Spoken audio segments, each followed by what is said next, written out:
Hello दोस्तों, स्वागत है आप सभी का।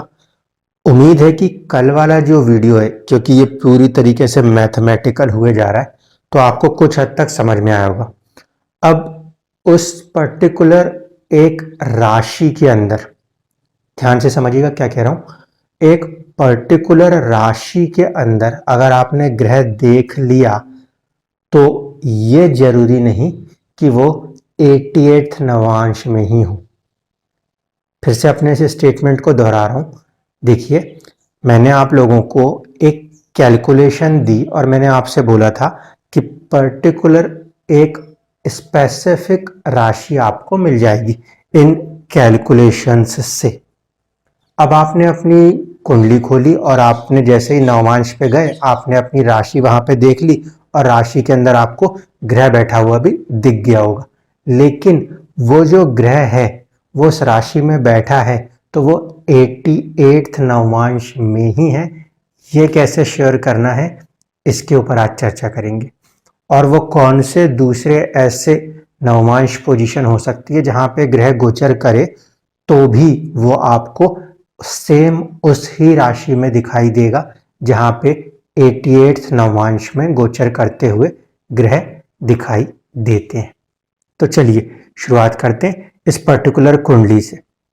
ये जो कुंडली आपके सामने है, इसमें जो लगन है वो है 28 डिग्री 31 मिनट का। 28 डिग्री 31 मिनट होने के कारण ये इस रेंज में आएगा 26 डिग्री 40 मिनट से लेके 30 डिग्री। इस वजह से जो नवांश यहाँ पे बनेगा वो नवांश होगा 9वां नवांश। ठीक है, 2 नंबर से चालू होने वाली अगर कोई कुंडली होगी तो गिनती गिनी जाती है 10 नंबर की राशि से। यहां से गिनना शुरू करेंगे तो 9वां नवांश आता है 6 नंबर पे। ये पहला, ये दूसरा, ये तीसरा, चौथा, पांचवा, छठा, सातवां, आठवां और 9वां। तो जब नवांश कुंडली बनेगी, नवांश कुंडली यहां पे बनेगी आपकी 6 नंबर से। ठीक है, 6 नंबर से जो कुंडली बनेगी वो आपकी नवांश कुंडली होगी। अब दूसरी बात जो हमें प्लैनेट्स को गिनना या कैलकुलेट करना है उसको देख लीजिए। हमें 10th हाउस में जाकर प्लैनेट को चेक करना है। ठीक है, यहाँ पे हमारे पास एक तो गुरु बैठे थे और एक बैठे थे मंगल। मंगल जो है वो बैठे हैं 23 डिग्री 46 मिनट 23 डिग्री 46 मिनट्स में। और जुपिटर जो बैठे हैं वो बैठे हैं 22 डिग्री 19 मिनट्स में।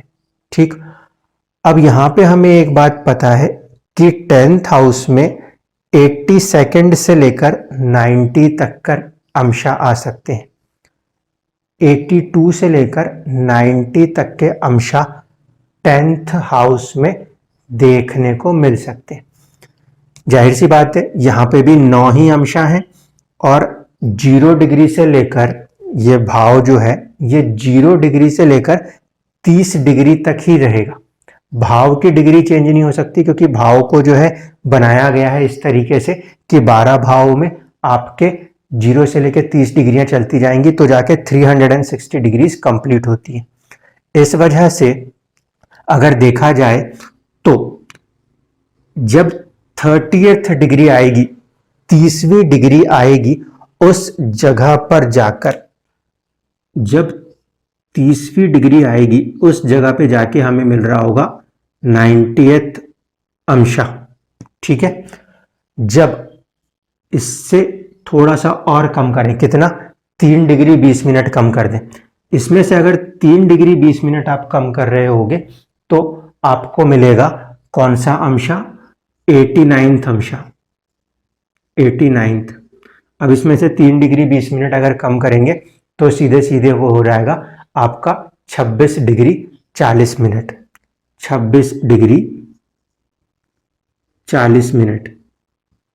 और इसमें से कम करें, इसमें से कम करेंगे 3 डिग्री 20 मिनट तो आएगा 23 डिग्री 20 मिनट। ये होगा आपका 88th नवांश। ये इस नवांशा की लास्ट रेंज है। ठीक है, इसी में से 3 डिग्री 20 मिनट और माइनस कर दें तो बनेगा आपका 20 डिग्री, ठीक है। और ये लास्ट रेंज है 87th नवांशा की। तो मैं ये कह सकता हूं, ध्यान से समझिएगा, मैं ये कह सकता हूं अगर आप लोगों के कुंडली में 10th हाउस में कोई प्लेनेट बैठा है, 10th हाउस में कोई प्लेनेट बैठा है और वो 20 डिग्री से ज्यादा हो और 23 डिग्री 20 मिनट से कम हो, तो वो ग्रह 88th नवांश में होगा। यहां पे देख लीजिए, मंगल जो है वो कहां पर आ रहा है, मंगल आ रहा है 23 डिग्री 46 मिनट। यहां पे कितनी है मैक्सिमम रेंज, ये मैक्सिमम रेंज है 20 मिनट की, ये 20 मिनट, ये है 46 मिनट। इसकी वजह से मंगल जो है वो 88th नवांशा में नहीं आएंगे। लेकिन जो गुरु हैं वो 20 डिग्री से लेकर 23 डिग्री 20 मिनट की रेंज में आते हैं। इसीलिए इस कुंडली में गुरु जो हैं वो आपको दिखाई देंगे 88th नवांशा में, ठीक। तो यहां पे जो हम इसको बना रहे हैं, इसको अब कंप्लीट कर देते हैं। ये हो गया 6 के बाद 7, 8, ये 9, 10, 11, 12, 1, 2, 3, 4 और 5। अब इस कुंडली में जो गुरु हैं वो यहां पे बैठे हुए, ठीक है। अब इस बात को चेक कर लीजिए कि यहां पे जो अंशा आएगा वो 1 नंबर का मेष राशि का अंशा होगा कि नहीं होगा। देखिए यहां पे 11 नंबर की राशि लिखी है, 11 नंबर की राशि लिखी होने के कारण 7 नंबर से गिनती शुरू होगी। तो जब 7 नंबर से गिनती शुरू होगी, आपको यहां पे ये देखना है 82 जो है वहां पे शुरुआत होगी।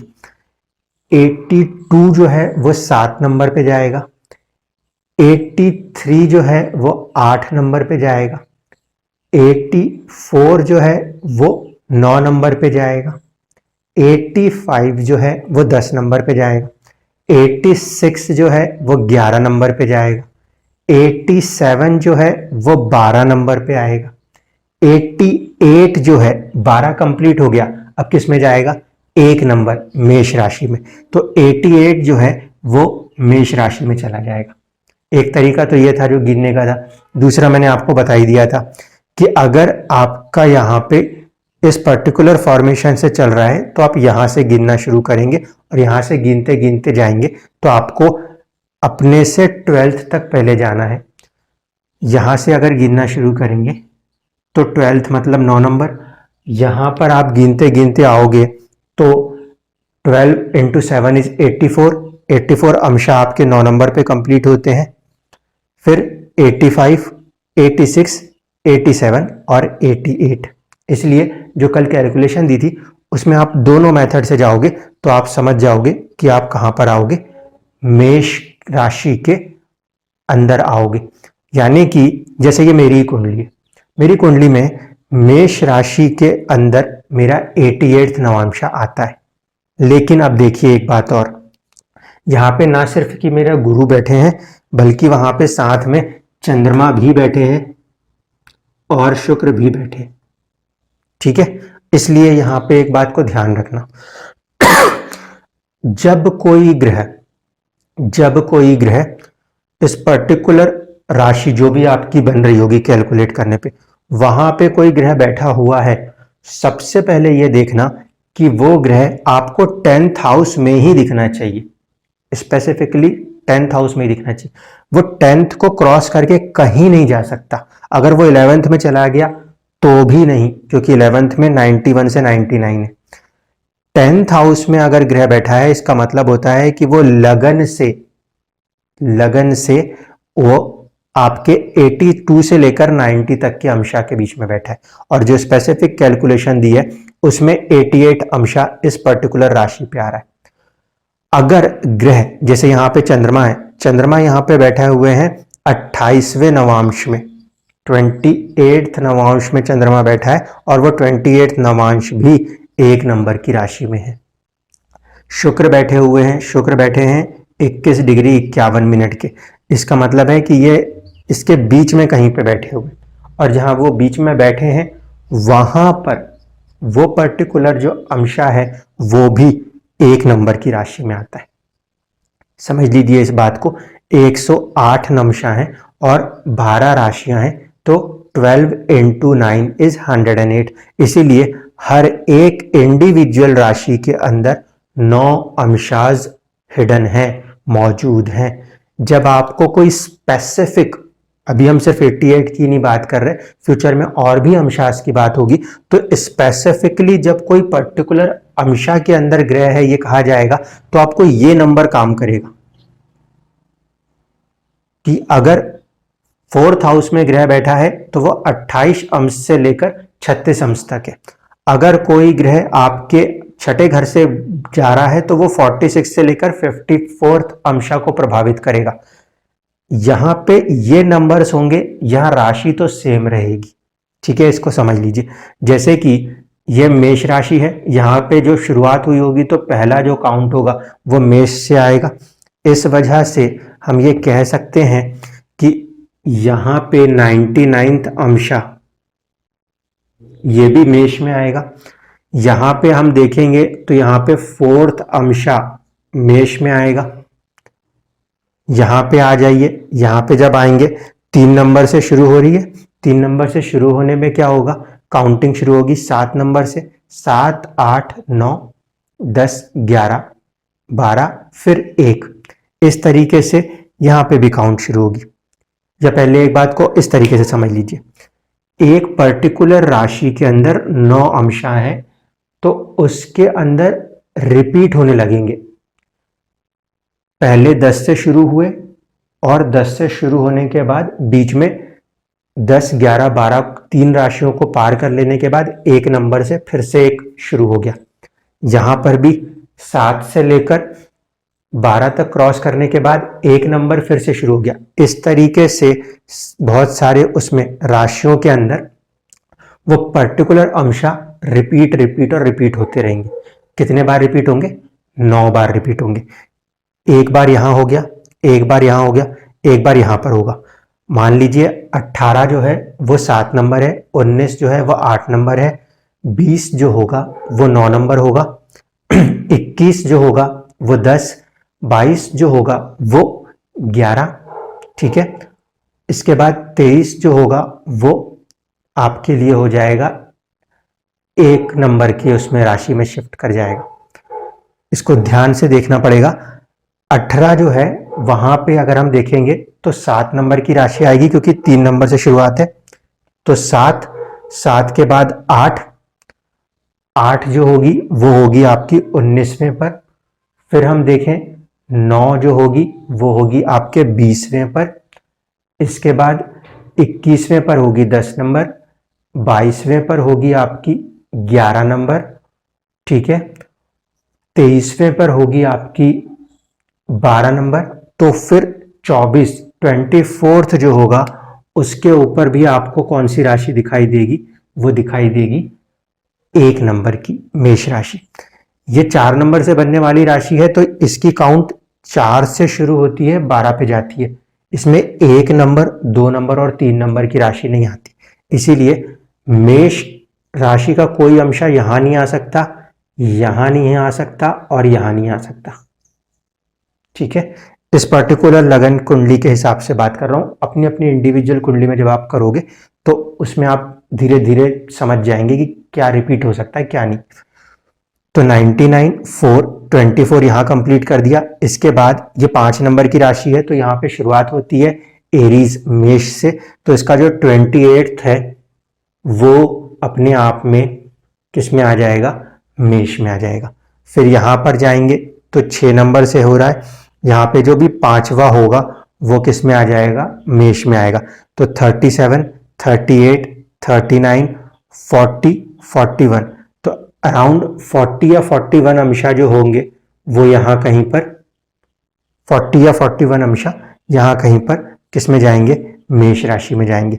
इसके बाद यहां पर देख लीजिए, यहां पर भी 7 नंबर से शुरू हो रही है, तो 46th जो है आपका 46th ये 7 में जाएगा, 47 जो है वो 8 में जाएगा, 48 जो है वो 9 नंबर में जाएगा, 49 जो है वो 10 नंबर में जाएगा, फिर 50 जो है वो 11 नंबर में, 51 जो है वो 12 नंबर में, और 52 जो है ये जाएगा आपका 1 नंबर की राशि में।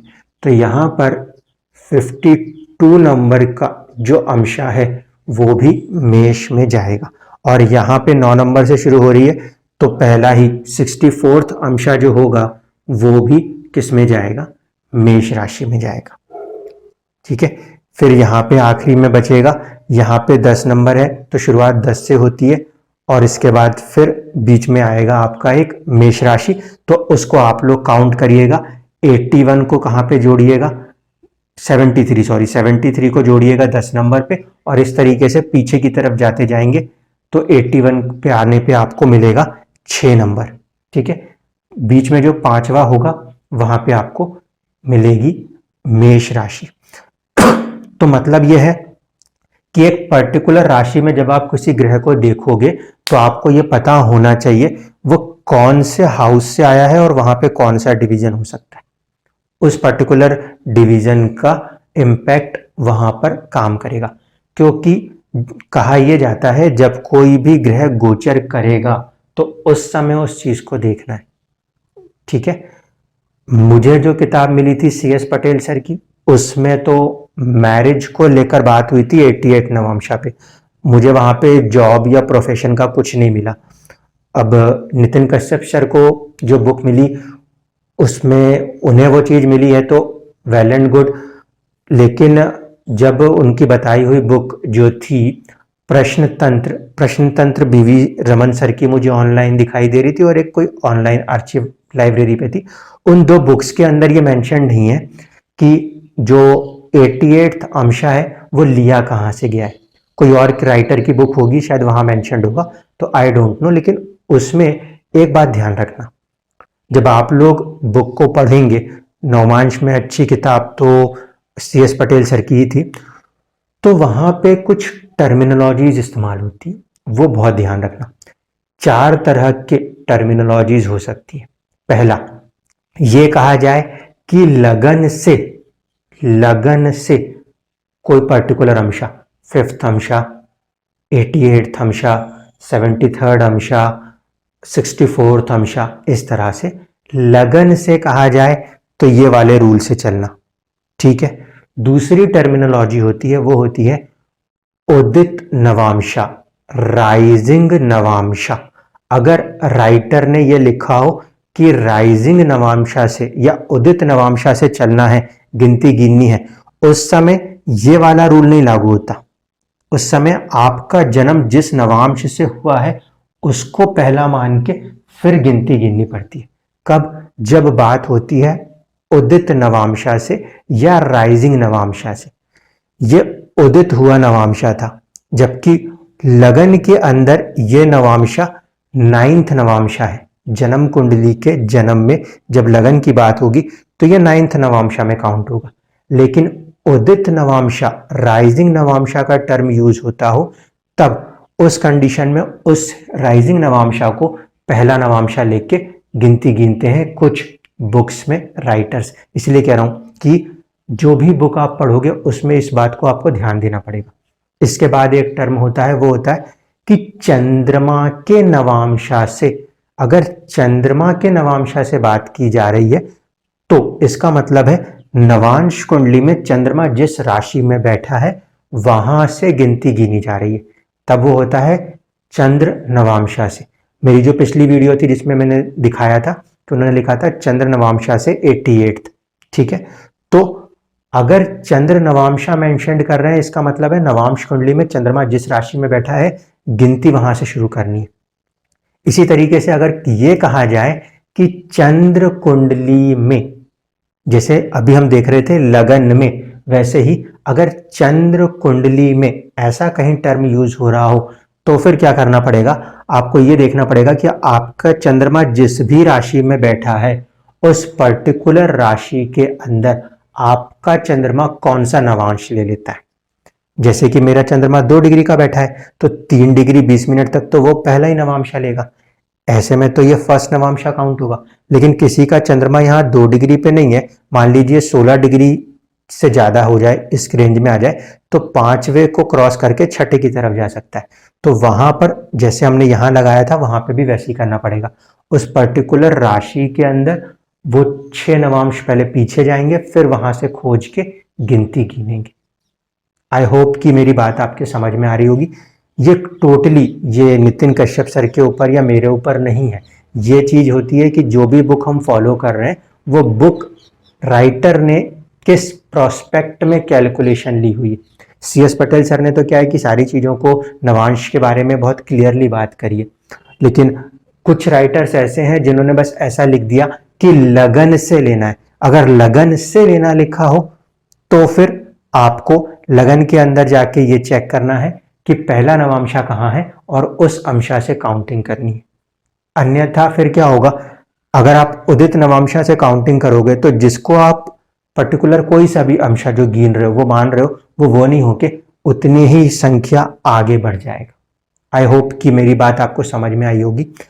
इसलिए जब भी कोई भी बुक को पढ़ेंगे तो वहां पे टर्मिनोलॉजी पे बहुत ज्यादा फोकस कीजिएगा कि नवांशा कहाँ से काउंट करने की बात उस बुक में कही गई है। धन्यवाद।